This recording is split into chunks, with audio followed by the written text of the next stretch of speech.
Bonjour à tous, j'espère que vous allez bien. Je vous propose à la demande presque générale aujourd'hui la réalisation d'une pâte feuilletée express. Donc ça ne plaira pas forcément à tous mes copains, copines vrais pâtissiers. C'est pas la vraie méthode, mais c'est une façon de faire qui va très vite et qui va vous permettre de réaliser une pâte feuilletée presque digne de ce nom. Voilà. Donc je vous propose de commencer avec moi iCooking. Vous essayerez avec un autre robot si vous n'êtes pas encore équipé de iCooking.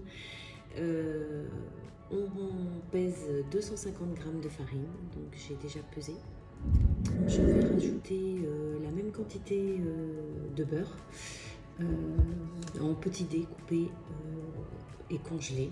Donc l'idée c'est que la préparation reste très froide pour permettre un meilleur feuilletage. Donc j'ai congelé mon beurre en petits morceaux, je vous le montre tout de suite. Voilà, tout droit sorti du congélateur. Donc je vais le mettre directement dans le bol.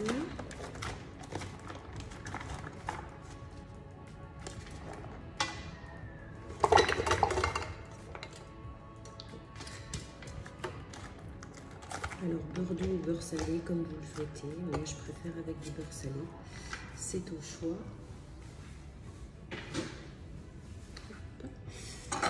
Je ferme, je verrouille, vous aurez la recette bien entendu en commentaire. Hop, et je lance donc pour 10 secondes en vitesse turbo.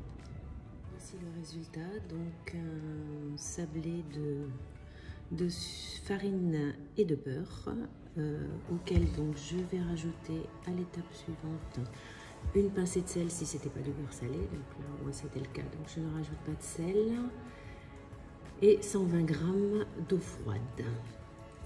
Alors je vais chercher mon frigo. Hop.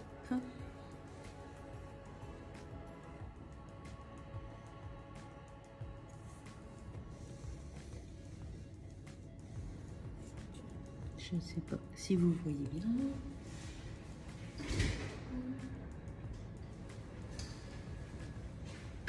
Et donc je fais la tare et je rajoute 120 g.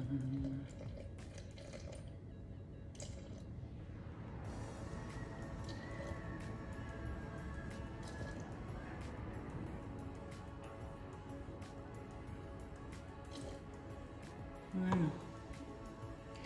On a la possibilité de rajouter une cuillère à café de vinaigre blanc, c'est pour améliorer la conservation de la pâte et l'élasticité. Moi je ne vais pas la conserver très longtemps, je vais m'en servir tout de suite, donc je ne mets pas de vinaigre blanc. Voilà, et on va pétrir 1 minute dans le robot.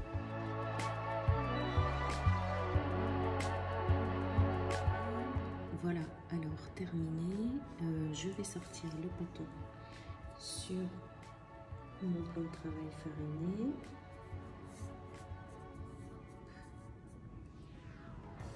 Voilà. Je fais rapidement une boule. Voilà, et je vais fariner mes boulons également, et je vais étaler en essayant de rester sur une forme rectangulaire, en mettant régulièrement ma farine de l'autre côté pour pas que ça colle. Et j'étale le plus finement possible. En fait, plus c'est fin, plus j'aurai un feuilletage réussi. Voici le résultat. Donc un grand rectangle plus ou moins de pâte, très fine.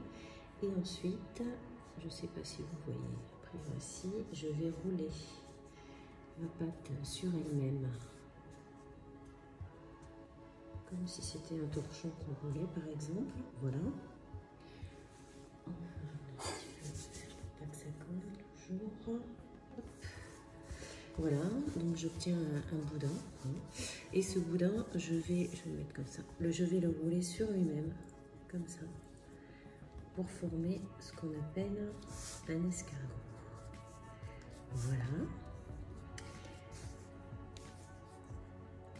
Le feuilletage est terminé. Il nous reste juste à mettre le pâton, l'escargot, une demi-heure au réfrigérateur, minimum. Et je vous retrouve tout à l'heure.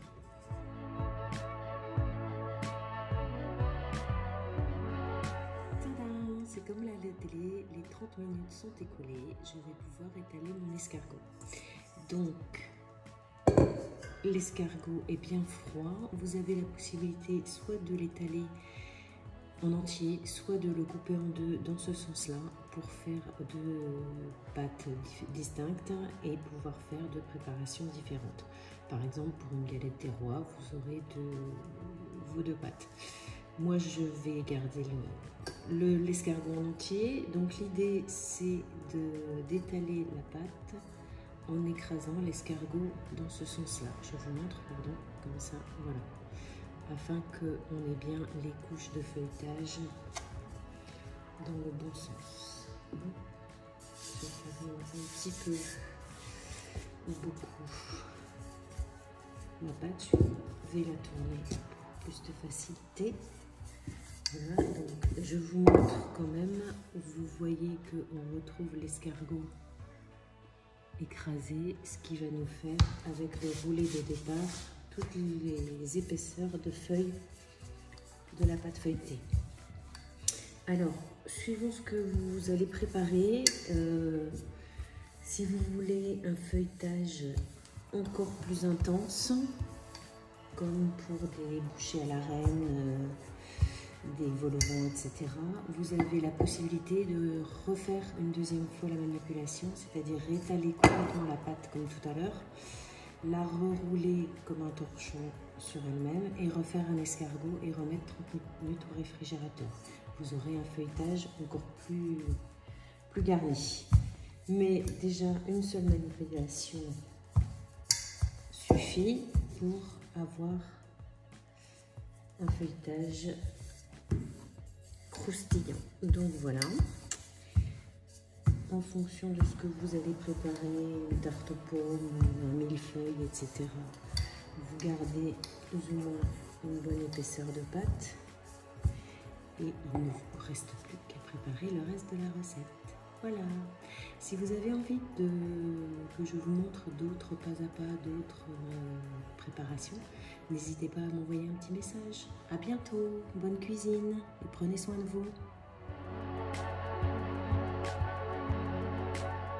J'ai oublié quelque chose. Si jamais vous n'avez pas le temps de réaliser votre recette tout de suite, une petite astuce que j'utilise très souvent. Donc j'ai étalé ma pâte à peu près à la dimension que je souhaite. Et en fait, du coup, je vais la rerouler dans ce sens-là pour que ça prenne moins de place. Alors attention, ça met un petit peu de farine partout. Et le fait de la rouler dans le style pâte, c'est la roule pâte, mais c'est pas grave, c'est le même principe. Je vais pouvoir mettre ma pâte au frigo jusqu'au moment où je aurai le temps de préparer ma recette. Voilà, merci, à bientôt.